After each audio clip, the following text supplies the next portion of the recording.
오늘 하나님께서 우리에게 주시는 말씀의 제목이 여러 가지 고민을 하면서 제가 제목 예수 그리스도의 대속의 죽음이라고 하는 제목으로 말씀을 잡아봤어요. 내가 믿는 예수님의 죽으심, 그랬죠? 예수님은 죽으셨는데 그 죽으심이 우리를 위한 어토먼트라고, 대속의 죽음이라고 하는 거. 그래서 예수 그리스도의 대속의 죽음이라고 하는 것, 예수님의 죽으심은 나를 위한 대속의 죽음이라고 하는 것, 이 내용을 살펴보고요. 이 내용을 믿는 것이 믿음입니다. 2000년 전에 우리를 위해서 십자가에 못 박혀 죽으신 예수님이 2000년 전에 죽으셨다라고 하는 역사적인 사실을 내가 믿음으로 수납하는 것, 그것이 예수 믿는 사람의 모습이에요. 역사적으로 예수님이 십자가에 못 박혀 죽으셔서 머릿속으로만 암송하고 아는 거, 그거 믿음 아닙니다. 그 십자가의 사건이 나를 위한 대속의 죽음이라고 하는 것, 그것을 믿는 것이 믿음이다라고 하는 겁니다. 우리 성경에서 우리 예수님이 어떤 분인가에 대해서 잘 설명한 책을 제가 사복음서라고 그랬죠. 신약에 마태복음, 마가복음, 누가복음, 요한복음 해서 사복음서라고 그래요. 마태에 의해서 기록된 복음서를 마태복음이라고 하고, 마가에 의해서 기록된 책을 마가복음이라고 하고, 또 요한복음, 또 누가복음, 그렇게 이야기합니다. 예수님에 대해서 어떤 분인가, 예수님, 내가 믿는 예수님은 어떤 분인가 잘 설명하고, 그 예수를 믿음으로 구원을 얻는다라고 하는 것을 설명한 책, 그래서 굿뉴스, 복음입니다. 예수님에 대해서 설명을 잘 드려요. 근데 사복음서 이외에 제가 그랬죠, 구약 성경에서 이사야서가 가지고 있는 신학적 위치가 있어요. 39권, 구약의 39권 중에서 이사야서가 가지고 있는, 어떻게 보면 예수님 오시기 전에 700년 전에 이 땅에 오실 예수님이 어떤 분의 모습으로 오실 건가를 잘 설명한 책이 이사야서라고 하는 겁니다. 그런데 이사야서를 그냥 읽다가 보면 그런가 보다 하지만은, 여러분이 성경을 읽고 성경의 설교를 들을 때 아주 중요한 것이, 모든 성경에 있어서 초점은 예수 그리스도이고요. 예수 그리스도를 알고 예수 그리스도를 믿음으로 말미암아 구원을 얻는다라고 하는 것, 이것이 성경의 가장 핵심 포인트예요. 이것을 저버리면 마치 성경을 어떤 윤리적인 교과서, 도덕경, 공자의 도덕경이나 이런 것처럼 그렇게 생각하면 안 돼요. 교회 다니면서 나 착하게 좋은 거 듣고 많은 거 배워서 착하게 살고 선하게 사는 거, 이게 교회가 아닙니다. 교회는 아무 교회나 다니는 게 아니에요. 제가 그랬죠. 목사가 무식하면 성도 죽이는 거예요. 제가 늘 말씀드리지만은, 의사 죽이고 살리고 할 수 있어요. 의사가 잘못했는데 내장 위를 수술해야 되는데 간을 잘라내가지고 죽어버리는 수도 있고요. 의사가 무식하면 사람 죽이는 거예요. 의사 하지 말아야 돼요. 판사가 무식하면은, 잘못하면 사형을 선고해버릴 수도 있단 말이에요. 그 다음에 목사입니다.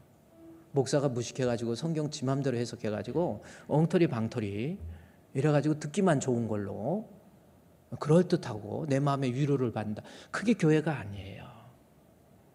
하나님 말씀이 어떤 의미가 있는지, 그것을 신학적 입장에서 예수 그리스도가 어떤 분인가에 대해서도, 구약에 나와 있는 예수 그리스도가 어떤 분인가에 대해서도 구속사적 관점에서 성경을 바라봐야 된다라는 겁니다. 팔머 로버슨이라고 하는 사람이 쓴 책, 여러분에게 제가 하나 좀 추천해 주기를 원해요. 계약신학과 그리스도라는 책입니다. 이 책은 조금 어렵기는 한데, 특별히 성경을 해석하는 목사님, 또 우리 교수님들은 물론이고, 이 성경을 제대로 해석하려면 저 계약신학과 그리스도라는 책을 반드시 아주 숙지할 수 있는, 완전히 이 내용을 알고 있어야 됩니다. 그래야 성경을 보는 눈이 달라지고, 내가 바라보는 눈이 달라져서 성경을 해석할 수 있는 해석학적 원리가 달라지는 거예요. 이 팔머 로버슨이라고 하는 분, 이분이 1937년, 지금도 살아계세요. 저 책을 읽으면은 우리가 느껴질 수 있는 게 뭐냐면, 성경을 전부 하나님의 계약, 카버넌트라고 하는 거죠. 계약과 그 계약과 관련된 그리스도에 대해서 요한계시록부터, 창세기부터 요한계시록까지 하나의 그 주제로서 쫙 연결된 겁니다. 저 책을 제대로 읽고 난 다음에 내가 제대로 알면은 성경을 해석하는데, 그렇게 무식하면 용감하다고 엉터리로 해석하면요, 무서워서 못해요. 성경 잘못 가리고 성도 죽이고 살리는데 어떡합니까? 그래서 여러분 교회도 제가 언젠가 그랬죠. 교회를 선택하는 데 있어서 막 목사님 뭐 그렇잖아요. 목사님을 어느 정도 보고 교회를 선택하는 경우가 많잖아요. 그런데 목사님 얼굴 보고 선택하거나 외모를 보니까 너무 스마트하게 베리 핸섬, 잘생겼어, 이거 보고 선택한다든지, 뭐 목사님이 다른 거, 제가 그러면서 의사의 비유를 했잖아요. 의사가 환자가 있는데 송중기처럼 얼굴이 기가 막히게 생겼는데 이것이 수술만 하면 사람이 죽어가. 그 의사 A입니다. B 의사는 뭐냐면 얼굴은 좀 못생겼는데 사람이 진짜 친절해. 막 어서 오세요 의사, 이렇게 어디가 아프셔서 불편해, 어서 오세요. 아주 친절하게 설명도 잘해요. 그게 B. C 의사는요, 얼굴도 못생기고 별로 사람이 무뚝뚝해, 말도 잘하네. 근데 B 의사도 그렇게 친절한데 수술만 하면 또 죽어. 근데 C 의사는 얼굴도 못생겼는데 또 사람이 말도 무뚝뚝해, 말도 잘하네. 그런데 수술만 하면 기가 막히게 살아나. 어느 의사가 좋은 겁니까? C. 그래, C가 제일 좋은 거예요. 제 이름에 CHOI, 최로 시작하는. 뭐 그렇습니다. 뭐 그거 뭐 그렇다는 게 아니라 교회 잘 만나서요, 아무데나 가가지고 나이가 들어가지고 나이가 들수록요, 겉사람은 후패하고 속사람이 새로워져야 되잖아요. 사람으로 태어나서 나이가 들면서 성장을 하잖아요. 아기가 크고 또 성장을 해요. 그러나 어느 정도 되면 성장이 멈추죠. 그 다음부터는 성숙해야 돼요. 성장이 멈춘 다음에는 성숙의 단계로 가야지.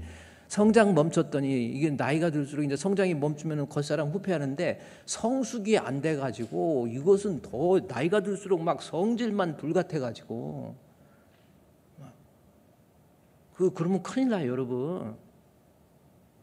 조심해야 돼요. 항상 나이가 들수록 더 언제나 인자한 말과 행실로 사람을 감화시키고 그래요. 좀 겸손한 마음으로. 사람이 태어날 때 호감, 비호감 있잖아요. 비호감으로 태어난 사람이 있어요. 근데 비호감으로 태어났는데 거기에다가 사람이 교만하기까지 해. 그거는 정말 진상입니다. 아닙니까? 근데 비호감으로 태어났지만 사람이요, 자기를 내려놓고 늘 겸손하게 하면요, 그건 사람이 또 얼마나 좋은지 몰라. 제일 좋은 거는 호감으로 태어나고 겸손하기까지 하면 좋지요. 그게 C입니다. C. 근데 제가 이제 좀 서론에 좀 길게 얘기했는데 성경을 이 팔머 로버슨이라고 하는 사람, 계약신학과 그리스도라고 하는 그 책 제대로 숙지하면요, 창세기에서부터 요한계시록까지 보는 눈이 달라집니다. 우리는 창세기, 제네시스죠. 창세기 하면 뭡니까? 하나님께서 태초에 천지를 창조하셨다. 첫째 날, 둘째 날, 셋째 날, 넷째 날, 다섯째, 여섯째는 첫째 날에 거 채우고 공중 채우고 뭐고 이렇게 그거 다 외우고 하죠. 뭘 창조했다. 사실은 창세기에서 거기에 저자의 의도가 있는 게 아닙니다. 창세기 저자가 있어서 창세기를 기록하면서 어디에다 초점을 두고 있는지 정확히 알아야 돼요. 그것은 뭡니까? 하나님께서 세상을 창조하셨는데 창조한 것 중에서 인간이 죄로 인해서 멸망할 수밖에 없는 이 타락한 인간을 구원하기 위한 구원의 서정을 알리는 책이 창세기예요. 그 관점에서 창세기를 바라봐야 돼요. 창세기 하면은 구원의 시작이에요. 그렇게 쭉 그렇게 구원의 시작. 계약신학과 예수 그리스도를 통해서 하나님과의 이 카버넌트, 계약이 죄로 인해서 죽을 수밖에 없는 인간을 구원하기로 약속하시고 그 약속의 풀필먼트, 성취가 바로 그리스도가 된다라고 하는 것. 팔머 로버슨이 저 책을 한번 여러분 제가 좀 추천해서 한번 읽어보시면 성경을 보는 눈이 달라지고 해석하는 눈이 달라집니다. 어쨌든 이 성경을 이사야서 이 팔머 로버슨이 이 성경을 해석하면서 또 이사야서에서 예수 그리스도, 그러니까 이사야서를 통해서 다윗 왕조, 그러니까 이 다윗 왕조 중에서 우시아와 요담과 아하스와 히스기야 때 활동했던 선지자가 이사야인데 그 선지자를 통해서 이스라엘의 왕조들의 모습을 설명하려고 하는 것이 아니에요. 결국은 아수르라고 하는 나라, 바벨론보다 더 강력한 나라입니다. 아수르가 왜 이렇게 강력하냐면 거기에는 초원지대가 많아요. 유브라데스강 이런 강들이 있어가지고 아주 좋은 곳이 이 아수르라는 지역입니다. 아수르가 세계 패권국이에요. 그 패권국이었던 이 아수르도 계속 멸망하죠. 스가랴서에서 아수르의 멸망, 그 다음에 두로와 시돈의 멸망, 에돔 족속의 멸망, 그 이유가 다 나와요. 그런데 어쨌든 아수르라고 하는 나라에 의해서 북쪽 이스라엘, 이사야가 있던 북쪽 이스라엘의 거기가 721년에 망해요.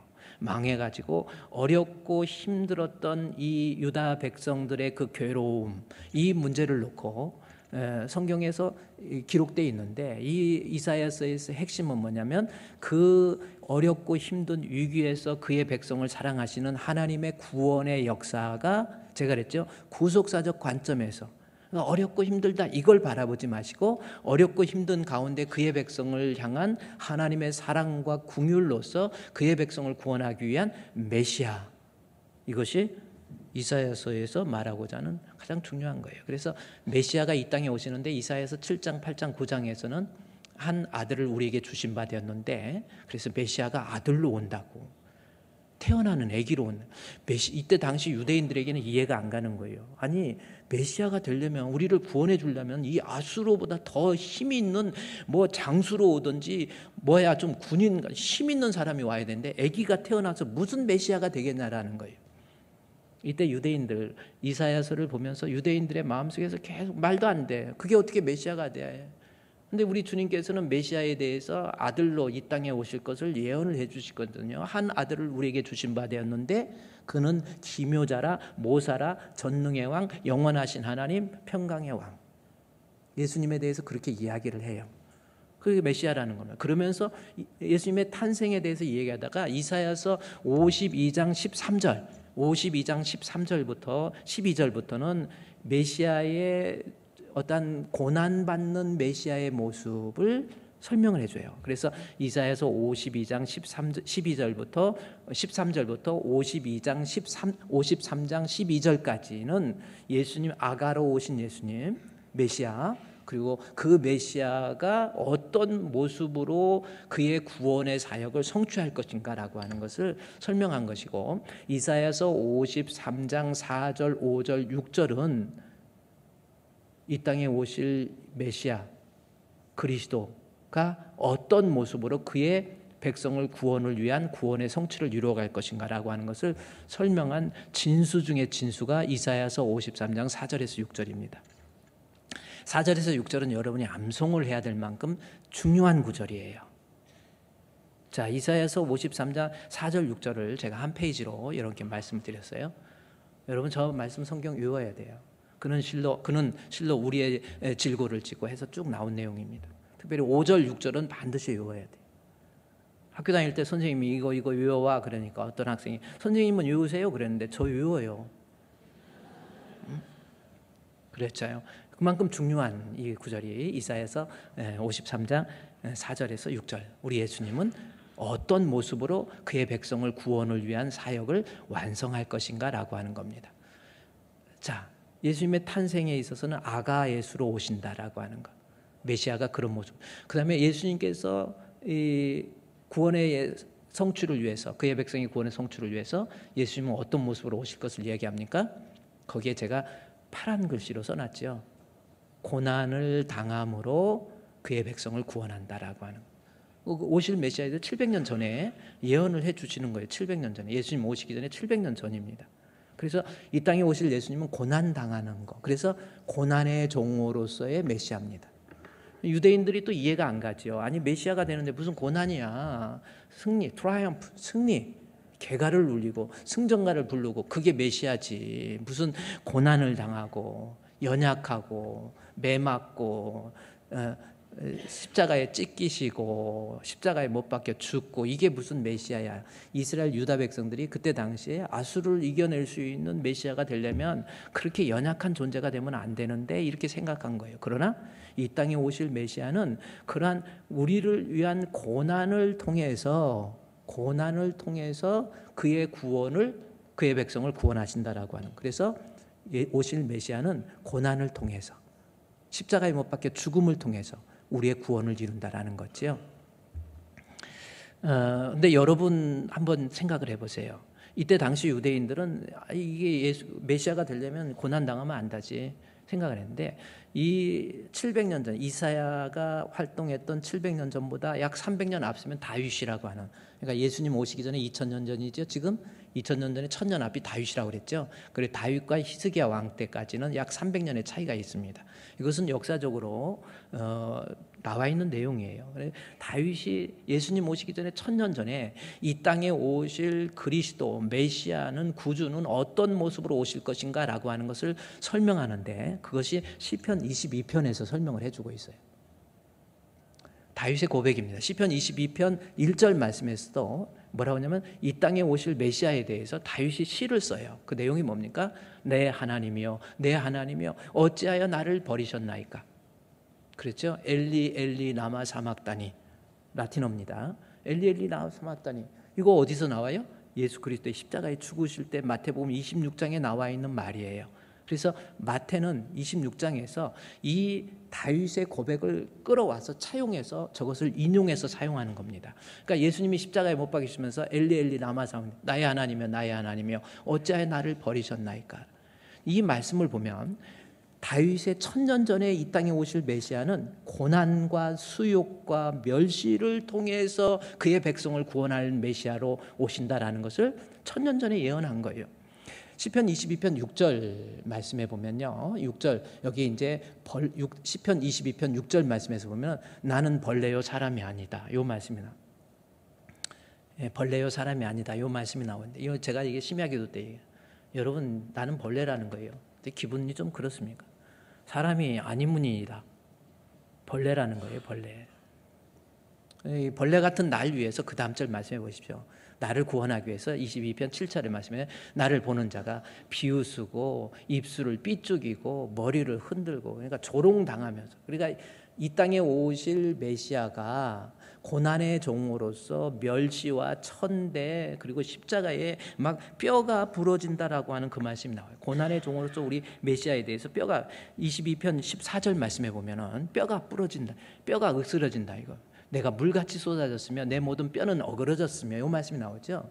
이게 시편 22편이 예수님 오시기 전에 1000년 전에 이 땅에 오실 메시아는 고난의 종으로서 이 땅에 오신다라고 하는 것을 예언을 해주셨고요. 그리고 1000년 그리고 700년이 흐르고 난 다음에 신약 성경을 통해서 우리 예수님이 이 땅에 오셨는데, 역시 고난을 통해서 십자가에 못 박혀 죽으심으로 그의 백성을 그대로 구원하지요. 그래서 그 개혁신학과 그리스도라고 하는 이 팔머 로버슨이 쓴 책에서 예수 그리스도는 구약의 계약, 커버넌트, 언약을 풀필먼트, 성취한다라고 하는 것, 이것이 그 책의 전체적인 핵심적 내용입니다. 그렇습니다. 우리 예수님은 어떤 분이에요? 이 땅에 오셔서 나를 구원할 예수는 유대인들이 생각한 것처럼 지금 아수르의 속박으로부터 혹은 로마의 속박으로부터 강력한 힘을 가지고 우리를 세속적으로, 물질적으로, 육신적으로 구원할 메시아가 아니에요. 우리 예수님은 오히려 세속적인 구원자가 아닌 고난을 통해서 그의 백성의 죄값을 지불함으로 고난을 통한 대속의 메시아입니다. 여러분은 지금 다시 말해서 예수 믿는데 도대체 뭘 믿습니까? 한번 생각해 보세요. 예수 믿는, 교회 다니는 목적이 뭐예요? 열심히 사람 만나고 아유 자꾸 아내가 가자고 하니까 결국 온 겁니까? 아유 그냥 위로나 받고 이러려고 교회 온 겁니까? 한번 생각해 보세요. 내가 교회 다니는 목적도 정확한 거예요. 예수 믿는 목적은 나를 위해서 고난을 당하시고 십자가에 못 박혀 죽으신 예수 그리스도를 믿음으로 말미암아 내 죄 문제가 해결되는 그리스도의 영적 메시아 되심을 믿는 것이 믿음이에요. 이것이 내 신앙생활의 궁극적인 목적이 되어야 돼요. 교정하세요, 여러분. 앞으로 예수 믿는 목적이 나 인정받고 출세받고 뭐 이런 거 위해서 교회 다니는 거 아닙니다. 예수 믿고 죄의 문제가 해결되어서 내가 사망에서 영생으로, 지옥에서 천국 가는 것, 이것이 내가 신앙생활하는 궁극적인 목적이 되어야 돼요. 발음도 안 돼요. 너무 중요한 거 아닙니까? 앞으로 우리 주품교회요, 그냥 우리 좀 이 지역을 좀 선도한다는 마음 가지고요, 이 생각, 이 좀 패러다임 시프트 좀 하세요. 좀 생각 좀 달라졌으면 좋겠어. 그냥 교회 그냥 성경책 들고 왔다 갔다 아니에요. 내가 예수 믿고 내 죄 문제 해결받아서 내가 천국 가는 거, 이것이 신앙생활의 가장 궁극적인 목적이에요. 툭 하면 교회 다니네 안 다니네. 아이고 정말 제가 아까 그랬죠. 나이가 들수록 하나님 만날 날이 가까웠다는 거 아시고요. 성장이 멈추었으면 성숙한 사람이 되려고 노력하세요. 그것이 루이스 펄콥이 얘기했던 세크리파이, 뭡니까? 이 희생을 통한 성숙이에요. 성숙. 성장하고 성숙하고 틀리죠? 여러분 시간이 갈수록 성숙해지고 있습니까? 보세요. 어떻게 시간이 갈수록 사람이 더 안 좋아져. 퇴보하고 이상해져. 나이가 들수록 막 성질만 불같아가지고 막 뒤집어 엎으려고 그러고. 여러분 혹시 그런 사람 아니에요? 정신 차려야 돼요. 이 땅에 살면서 제가 했잖아요. 가뜩이나 태어난 것도 비호감인데 거기다 성격까지 교만해가지고 문제돼 버리면 그거 어떡하려고 그래. 자식들 불쌍하지 않습니까?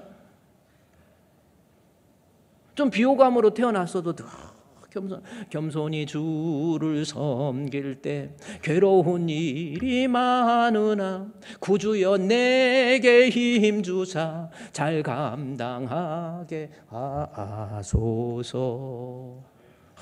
그냥 낮아지는 거예요.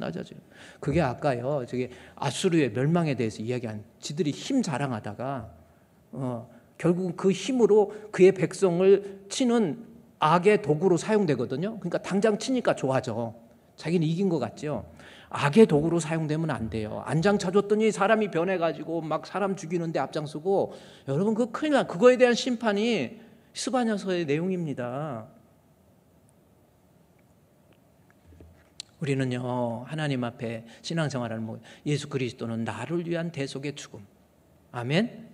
그것이 이사야서 53장의 이 말씀 보세요. 이사야서 53장 4절에 그는 실로 우리의 질고를 지고 그랬죠? 여기 질고라는 게 뭡니까? 질고는 질환, 질병 있잖아요. 병으로 인한 고난을 질고라고 합니다. 그런데 영적으로 병들어서 겪게 되는 고난, 이걸 질고라고 그래요. 그럼 이게 무슨 말입니까? 내가 영적으로 예를 들어서 부부가 살면서 실컷 싸우고 교회 오면 마음 편합니까? 목사님 말씀 들어옵니까? 시험거리만 생기는 거죠. 그래서 교회 올 때 부부가 좀 이렇게 해서, 여자들은 아무래도, 남자들은 그냥 대충 이렇게 하고 딱 하고 오면 되지만 여자들은 아무래도 그림도 그려야 되고 할 일이 많잖아요. 좀 기다려주고 그래야 될 것 같아요. 거기서 싸우고 힘들게 하고 분노 부리고 교회 와보세요. 목사님 설교 안 들려요. 왜 그렇습니까? 질고가 있기 때문에. 죄로 인한 고난이 말할 수 없는, 뭔가가 답답하고 아무것도 아닌가 오히려 시험 들고 이러는 거예요. 그런데 우리 예수님은 그러한 병으로 인한 고난, 그래서 이사야서 53장 5절 6절 말씀해 보십시오. 예수님이 죽으신 이유는 이사야서 53장 4절 5절 말씀에 4절에서 우리의 질고를 지고, 한 장짜리로 묶어주시고요. 우리의 질고 그랬죠. 죄로 인한 고난, 고통, 답답함, 이걸 위해서. 그리고 우리의 슬픔, 죄로 인한 슬픔, 결국 예수님은 우리의 죄 때문에 십자가에 못 박혀 죽으셨다라는 겁니다. 그래서 5절 6절에서 그가 찔림은 우리의 허물이라고 하는 것은 빗나간다라는 거거든요. 하나님의 뜻에서 빗나간 거예요. 결국 죄에 대한 표현입니다. 그가 찔림은 우리의 허물 때문이요 그가 상함은 우리의 죄악 때문이라. 그가 징계를 받음으로 우리가 평화를 누리고 그가 채찍에 맞음으로 우리가 나음을 받았다. 예수 그리스도는 고난의 메시아로서 그 고난의 내용이 결국은 중요한 거, 우리를 위한 죄. 그래서 제가 빨간 걸로 우리를 강조한 거예요. 이게 전체적인 내용입니다. 그러니까 여러분, 내가 예수 믿는다 뭐예요? 예수 믿는다라고 하는 것은 2000년 전에 십자가에 못 박혀 죽으신 예수님, 고난의 종으로서의 우리 예수님의 십자가의 죽으심은 바로 우리를 위한, 이 짧은 곳에 우리가 몇 번 있습니까? 우리의 죄 때문에, 우리의 죄를 그에게 담당시켰다라는 거죠. 그렇죠?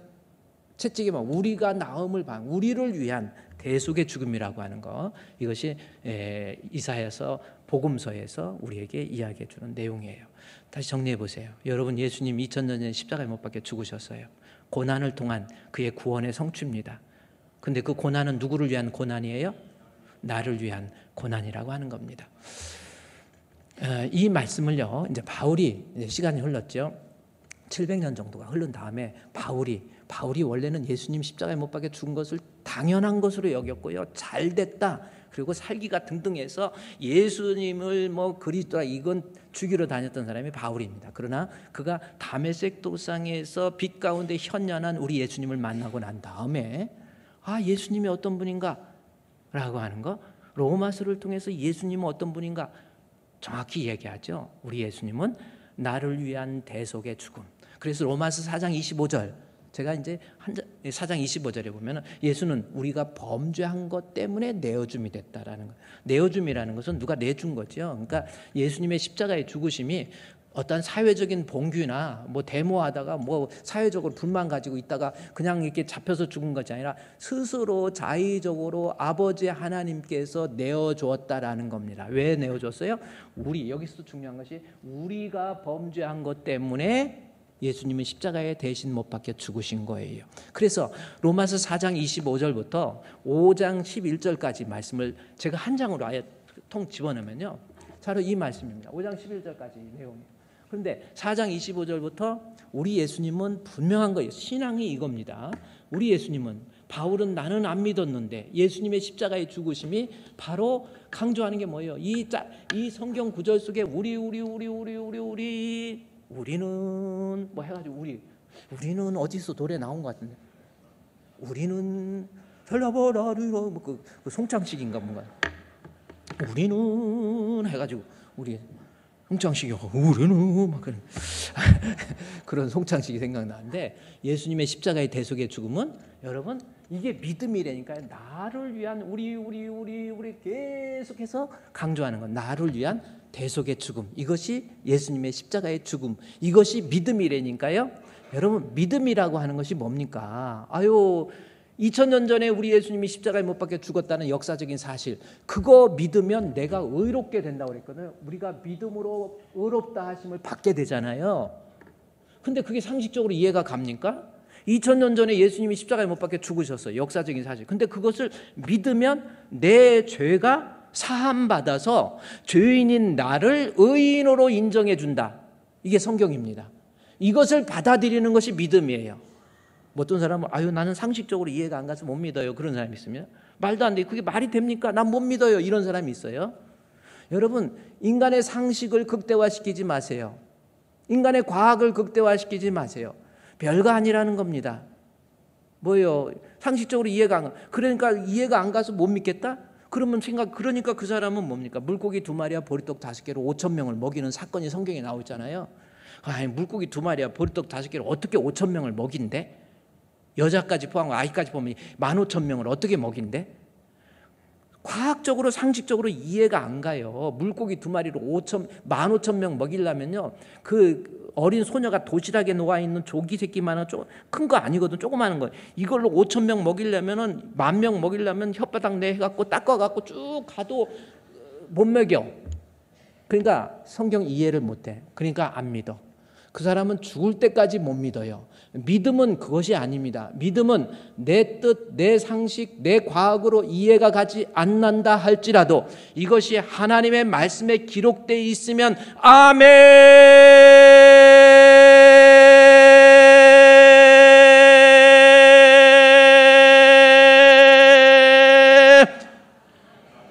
호흡이 길지요. 우리 주의자님, 저도 할 수 있죠? 이 정도면. 이게 노래하는 사람한테 호흡이 중요하거든요. 악기 하는 사람 호흡. 오늘 우리 오보에 연주 잘했어요? 우리 딸인데 이렇게 하니까 호흡을 쫙, 이제 아빠 입장에서 할 때 저거 호흡을 멈출래나 해요. 은근히 겁나는데도 안 멈추고 쫙 해내더라고요. 그래서 왜 그럴까 했는데 아빠의 호흡이 아멘. 이런, 여러분 이해가 안 가는 거, 성경에 하나님 말씀에 기록됐으면 물고기 2마리 5,000명 먹였다. 그럼 성경에 기록됐으니까 내 상식을 동원하면 죽을 때까지 못 믿는다니까요. 죽을 때까지 못 믿다가 믿음 없이 결국은 죽어서 지옥 갈 겁니까?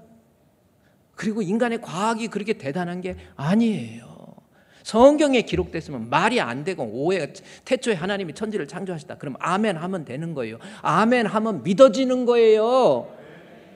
믿어진다니까요. 아멘 할 때 성경에나 고린도후서 1장 28절에 나와 있잖아요. 아멘함으로 하나님께 영광이 되고 아멘함으로 성령을 덧입혀 주시니까, 하나님 말씀이라고 하는 것은 성령이 덧입혀질 때 내가 믿어지는 거지 안 믿어진다니까요. 그러나 성령이 들어오면 내가 자연스럽게 믿어져요. 그래서 물과 피로 임하신 예수님, 예수님께서 하나님의 아들로서 십자가에 못 박혀 죽으신 거 증언하는 이가 성령이라는 게 그 말씀이에요. 성령이 개입하면 예수님이 이 땅에 오신 하나님이라는 것도 믿어지고, 예수님이 우리를 위해서 내 죄를 위한 대속의 죽음이라는 것도 성령의 조명 속에서 믿어져요. 안 믿으면 성령이 가만 안 놔둡니다. 그것이 요한복음 14장, 15장, 16장에서 뭐라고 합니까? 그가 와서, 성령이 와서 죄에 대해서, 의에 대해서, 심판에 대해서 세상을 책망해요. 책망, 엘레게인 말해주는 거예요. 너 아직도 예수 안 믿어? 죄라 하면 저희가 나를 믿지 않는 거. 믿을 수밖에 없게 성령. 그래서 성령 못 받은 사람이 교회는 다니지만 폼은 다 잡고 다녀도요, 벌써 탁 보면 압니다. 악령을 받아서 사는 사람인지 성령을 받아서 사는 사람인지. 벌써 찬양을 들려도요, 벌써 틀려요. 찬송도 시켜보면 벌써 이게 성령의 찬송. 그러니까 믿어지는 거예요. 성령은 지혜와 계시의 영을 우리에게 주사 그의 부르심의 소망이 무엇인지를 깨닫게 해주시고 그랬잖아요. 이거 성령 못 받고 이러고 다니니까 안 믿어져, 안 깨달아져. 예수님은 우리를 위해서 십자가에 못 박혀 죽으셨어요. 바울이 로마서 4장 25절부터 보세요. 다시 한 장짜리로 보세요. 예수님은 이거 믿어야 돼요. 2000년 전에 십자가에 못 박혀 죽으신 것은 나를 위해서 십자가에 못 박혀 죽으신 것을 믿는 것이 믿음입니다. 아멘. 그래요. 우리 주분교회 성도들 믿음 없는 자가 아니고 믿음 있는 자 되세요. 앞으로 성경에 기록된 것은 내가 아무것도 안 보여, 이 눈에 아무 증거 아니 보여도 뭘 가지고? 믿음만을 가지고서 늘 걸으며 이 귀에 아무 소리 아니 들려도 하나님의 약속 위에 서리라. 어떻게? 걸어가세. 어떻게? 믿음 위에 서서 나가세. 의심 버리고. 알아, 나가세 해서 또 다른 데 갈까 봐 그런 거야. 응? 여러분, 앞으로 그게 믿음이에요. 그냥 교회만 다니고 그게 믿음이 아니고, 예수님 이해가 안 가도 성경에 나를 위해서 죽으셨고 내가 예수님 믿으면 내가 의롭게 된대, 나 죄의 문제 해결돼서 천국 간대. 그걸 믿는 것이 믿음입니다. 믿으시면 아멘. 이 믿음 가지고 그렇게 살다가 여러분 임종의 순간 맞이할 때까지 끝까지 붙잡고 이 믿음 더욱 굳세서 죽을 때 잘 죽어야 돼요. 죽을 때. 제가 지난번에 우리 이경수 권사님 나이가 이제 90이 되셨는데 한 걸음 한 걸음 내딛는 것도 힘들고 소리도 점점 안 들리고 오셔서 목사님 손잡으면서 지난주에는 유언같이 말씀하시고, 목사님 이제는 내가 마지막인 것 같아요. 근데 그래서 오후 예배도 막 못 드린다고 그래서 우리 부목사님 시켜서 빨리 모셔다 드리고 누워있고 겨우 연명한데 오늘 어떻게 힘들게 또 나오셔서, 아까 나오셔서 예배에 나오기 전에 목사님 저 기도해 주세요. 허리가 이렇게 딱 앉았는데 허리가 다친 다음부터는 움직일 수가 없어요. 여러분, 우리도 금방 아닙니까? 죽을 때 잘 죽으세요. 성장이 끝나면 성숙한 사람 좀 되세요. 날마다 성숙은 중단 없는 진보가 필요한 거 아니에요? 어떻게 저 사람 참 죽을 때 걱정돼. 아무데나 가가지고 이러기 저가지고 참 웃겨요. 물론 그것도 뭐 믿음도 하나님이 주신 선물이니까. 어쨌든 예수님은 우리를 위해서 십자가에 대신 못 박혀 죽으셨습니다. 아멘. 그걸 믿는 것이 믿음이에요.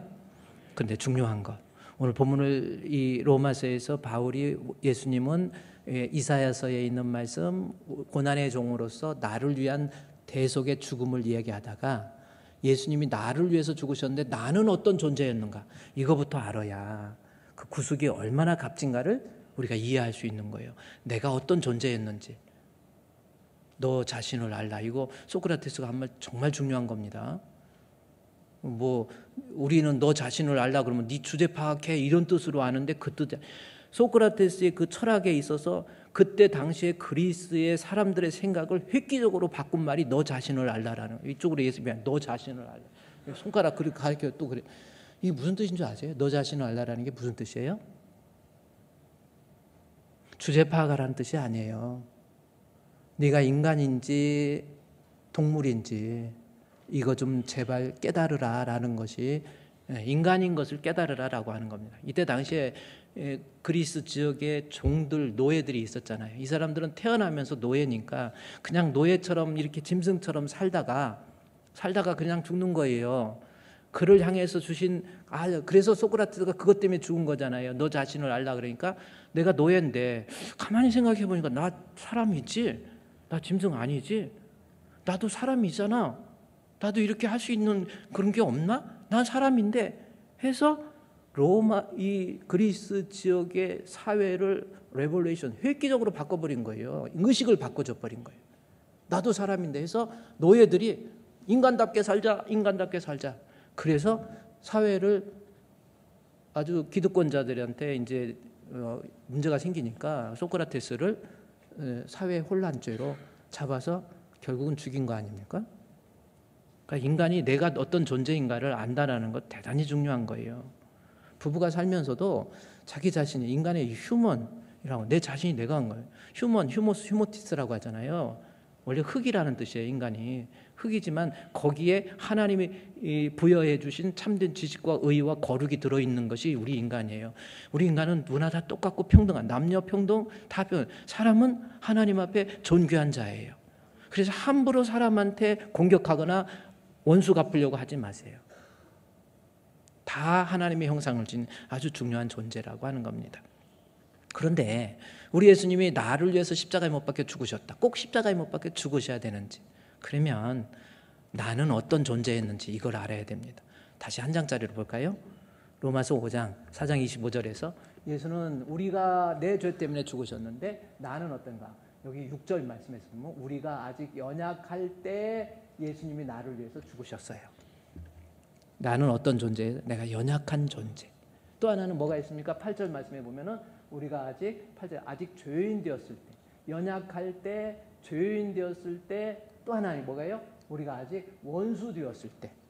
그러니까 하나님 앞에 우리 예수님, 내가 생각할 때 예수님 나를 위해서 죽으셨는데 나는 어떤 존재였는지 저걸 알아야 돼요. 첫 번째가 우리가 아직 죄인 되었을 때, 연약할 때입니다. 그러면 오늘은 이 연약에 대해서 좀 살펴볼게요. 자, 그 말씀은 로마서 5장 6절 말씀을 다시 한 장 하나로만 띄워주시면요. 예수님은 우리를 위해서 십자가에 못 박혀 죽으셨는데 우리는 어떤 존재였어요? 우리가 아직 로마서 5장 6절 말씀에 연약할 때, 우리가 아직 뭐 할 때? 연약할 때라고 로마서 5장 6절 말씀에 나와 있죠. 하나로만 해줘보세요. 한 절로 로마서 5장 6절. 우리가 아직 연약할 때. 예수님이 그리스도께서 경건하지 않은 자를 위해서 죽으셨어요. 예수님이 나를 위해서 죽으셨는데 내가 어떤 존재? 연약한 존재. 그러면 이게 무슨 뜻입니까? 이거를 제대로 이해해야 그리스도의 죽음의 의미를 조금 더 풍성하게 만들 수 있는 거예요. 내가 연약할 때, 그러면 우리가 생각할 때, 내가 약할 때, 병들어서 약해가지고 힘들 때, 우리 예수님이 나를 위해서 죽으셨네? 그 뜻입니까? 아니에요. 우리가 아직 연약할 때, 우리가 아직 죄인 되었을 때, 우리가 아직 하나님의 원수 되었을 때, 이것이 기독교 신앙에 있어서 예수 그리스도의 대속을 설명하는데 아주 중요한 부분이에요. 그래서 저 연약이라는 것에 대해서 존 칼빈이 뭐라고 하는지 그걸 알아야 됩니다. 먼저 연약이 무슨 뜻인지. 내가 연약할 때 예수님 돌아가셨거든요. 그럼 연약이 무슨 뜻입니까? 나 연약할 때 죽으셨대. 연약이 무슨 뜻이에요? 연약이라고 하는 것은 헬라어 원문을 보면 아스테논이라고 하는 단어를 썼어요. 아스테논이라는 것은 우리말로 직역을 하자고 보면은 소망이 없다, 뭐 이런 뜻으로 번역이 됩니다. 그런데 소망이 없어. 그러면 내가 소망이 없을 때 우리 예수님 나를 위해서 죽으셨다라고 하는 겁니다. 근데 이것이 이제 성경에 나와 있는 아스테논이기 때문에 죄와 관련돼 있어서 죄에 대해서 죄의 문제를 해결하는 데 있어서 소망이 없다. 아스테논이라고 하는 겁니다. 조금 더 쉽게 얘기하면은 칼빈이 정확히 얘기해. 존 칼빈은 종교개혁자의 완성자라고 할 수 있는 존 칼빈은 뭐라고 그랬습니까? total inability라고 하는 겁니다. 우리말로 토탈이라고 그러잖아요. 우리 제가 대학원 공부할 때 우리 미국에서 유학 오신 분들 이런 분들 있어가지고 잠깐 얘기하는데 우리 토탈 하니까 전혀 못 알아들어요. 토럴 한번 따라해주세요. 토럴 뭐 터러가 아니고 토럴 인어빌리티라고 하는 겁니다. 그럼 이게 무슨 뜻이에요? 우리 예수님이 연약한데 무슨 뜻이에요? 토럴 인어빌리티가 무슨 뜻이에요? 어빌리티라고 하는 거 요거는 어빌리티라고 하는 것은 가능성 혹은 개연성, 능력 이런 뜻이에요. 근데 앞에 인을 붙이면 부정이 돼서 무능이라는 거예요. 할 수 없는 거예요. 능력이 전혀 없는 무능이에요. 그것도 전적인 토럴 인어빌리티라고 하는 거예요. 예수님은 우리가 토럴 인어빌리티 전적으로 무능할 때 우리 예수님이 십자가에 못 박혀 죽으셨다라는 거예요. 이 말을 그대로 풀어보면 인간이 가지고 있는 이 죄의 문제, 내가 죄의 문제를 해결하기 위해서 내 힘과 내 노력과 내 공로로 그 어떤 것을 다 동원해도 이 죄의 문제를 해결할 수 있는 가능성이나 능력이 전혀 없는 상태.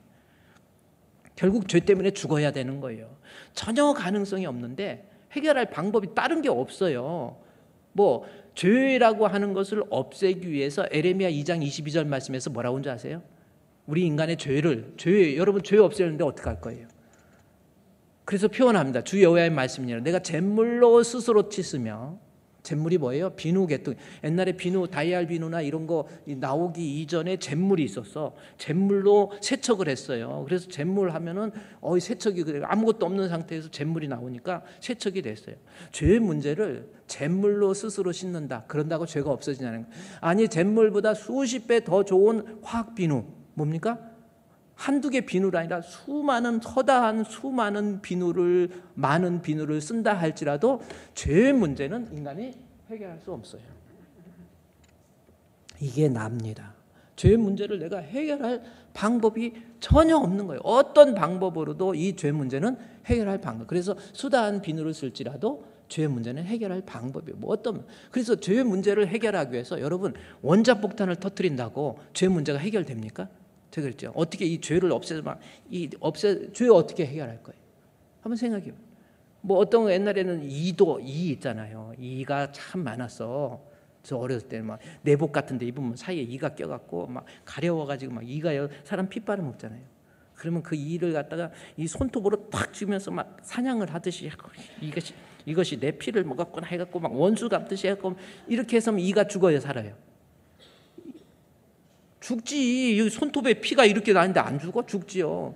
그러다 하도 많으니까 이 나중에 어떻게 등잔불에다 놓고 쓰적 하면 막 탁탁탁탁 이가 터지면 아따 좋다.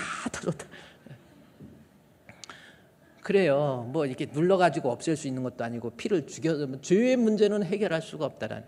원자폭탄 터뜨린다고 죄가 해결되는 게 아니에요. 죄를 해결할 수 있는 방법은 다른 방법이 없어요. 우리 예수님의 십자가의 죽으심 이외에는. 그래서 우리가 아직 내가 죄 문제를 내 스스로 해결할 수 있는 힘이 전혀 없을 때 우리 예수님이 나를 위해서 십자가에 못 박혀 죽으셨다라는 거예요. 그래요. 내 상태가 이거예요. 예를 들어서 제가 죄 문제를 얘기하는데 여러분이 한번 생각해 보세요. 내가 사람으로 해서 죄로 인해서 지옥 갈 수밖에 없는데 죄 해결할 수 있는 방법 혹시 뭐 있습니까? 아무 방법이 없는 거예요. 예를 들어서 서울에서 부산까지 가는데 여러 가지 방법이 있죠. KTX를 타고 가도 되고, 비행기를 타고 가도 되고, 뭐 버스를 타고 가도 되고, 뭐 승용차를 타고 가도 되고, 자전거를 타고 가도 되고, 걸어가도 되고, 둥글어서 가도 되고, 여러 가지 방법이 있어. 가기로 하면. 우리 교회 미디어 음향 영상 같은 걸 전부 디렉터가 있어요. 정준호 집사님 대단합니다. 소리 음향 영상 아주 잘 만들죠. 우리 음향 영상 너무 방송실에서 고생하는 분 정말 감사하고요. 근데 우리 정준호 집사가 우리 여기 주일학교를 이쪽으로 좀 옮기면서 여러 가지 공사하면서 잠깐 이제 땀이 식히면서 이야기를 하는데, 목사님 저 여름 휴가 때 부산을 가는데 자전거 타고 간대. 그래, 나이가 몇인데 자전거 타고 가. 그래서 나이가 정준호 집사님 50이 넘었거든요. 50이 넘었는데 결혼을 안 했어. 혹시 결혼이 필요한 분은 저한테 연락을.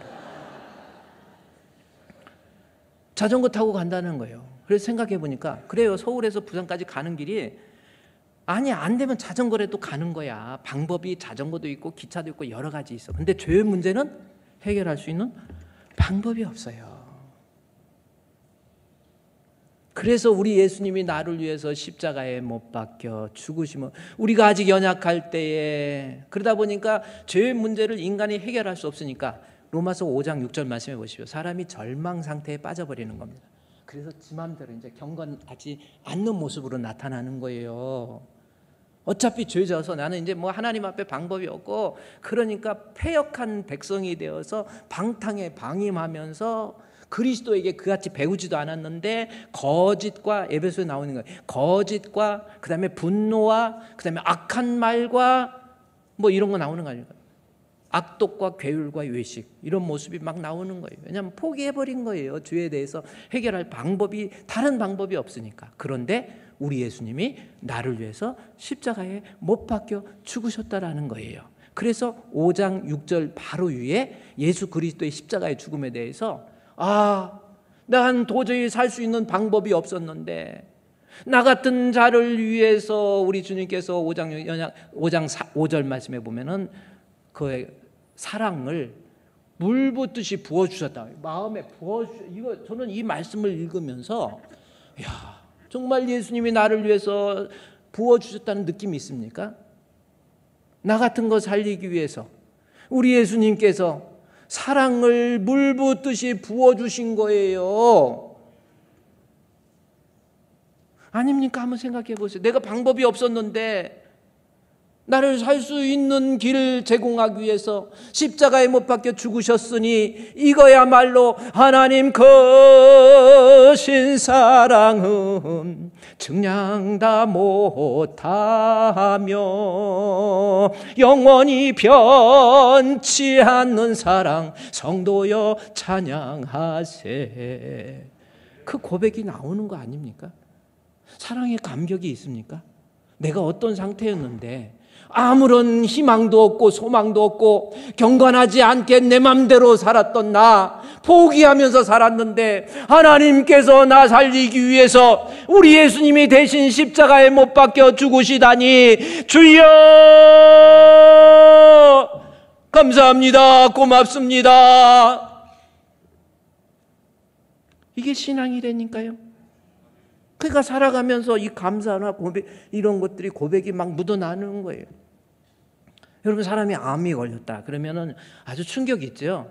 암 걸리면은 사람이 제가 이렇게 목회하면서 성도들 목사님 저 건강검진했는데 암이래요. 그러면요 그냥 며칠 눈이 팅팅 붓고요 사람이 완전히 절망 이렇게 돼버리는 것 같아요. 근데 암하면 사람이 무서워하잖아요. 근데 하나님께서 개입하시면 살 사람은 삽니다. 너무 걱정하지 마시고. 그래 이스라엘 백성들은 만나면 아침마다 살롬 그러잖아요. 죽을 놈이 아니라 저놈은 살롬이다. 뭐 그거 괜찮은 것 같아요. 근데요 이 암이라는 것이 무서운 병이잖아요. 이형성이라고 세포가 변경돼서 내 몸에서 다른 세포가 돼버린 건데 이형성이라고 하는 건데 이게 이제 죽을 병 암 걸리잖아요. 근데 저는 연세대학교 세브란스 병원에 제가 정확히 그게 하나에 얼마짜리 1,000억 원 1억 달러짜리인가 내가 정확히 모르겠어요. 이거는 맞는 게 아닌데 그걸 구입했는데 중입자 치료라고 하는 게 있습니다. 중입자 치료. 저걸 언제 또 이렇게 중입자 치료. 이거가 있는. 이거를 갖다가 암 걸린 사람한테 떴더니 초당 10억 개의 원자핵이 10억 개. 이 씹어 먹어버려야 돼. 이 10억 개의 원자핵이 암세포에 도달해서 암세포의 DNA를 파괴하고 암 조직만 태워가지고 암 재발이 없고 항암 치료를 받을 필요. 이거 획기적인 겁니다. 그리고 뭐 또 이도 중자 치료까지 입원 수술 고통 치료가 최대 중에서 3주면인데 15분이면 이제 들어갔다 암 환자들이 그 세브란스 병원에 들어가고 중입자 치료한다고 들어가잖아요. 그러면 갔다 들어가고 15분이면 싹 내 몸에서 암세포를 기가 막히게 표적 항암처럼 치료해가지고 암을 갖다 치료해버린다. 획기적인 약입니다. 그래서 이거 세브란스 병원에 지금 줄 서가 15분 만에 한 사람이 치료되니까 엄청난 거예요. 근데 돈이 보험 안 돼요. 지금 보험 되는지 안 되는지 뭐 하겠다고 그러는데 언제 1억 막 2억 그렇게 근데 저것도 기계가 예를 들어 1,000억 원이면 1억, 2억 해가지고 이거 몇 명 하겠어. 그러니까 이게 또 엄청 비싼 건데 1억, 2억인데 지금은 그렇게 뭐 돈 보험 저기 되고 얼마 안 들어가는지 나도 잘 모르겠어요. 그러나 1억, 2억을 주고도 아까워하지 않는, 나 죽을 수밖에 없는, 도저히 살 희망이 없는데 나를 살린다는데 1억이 무슨 돈, 2억이 무슨 돈. 아니 없어도 그런 마음 안 들겠습니까? 여러분 죄의 문제가 그거예요.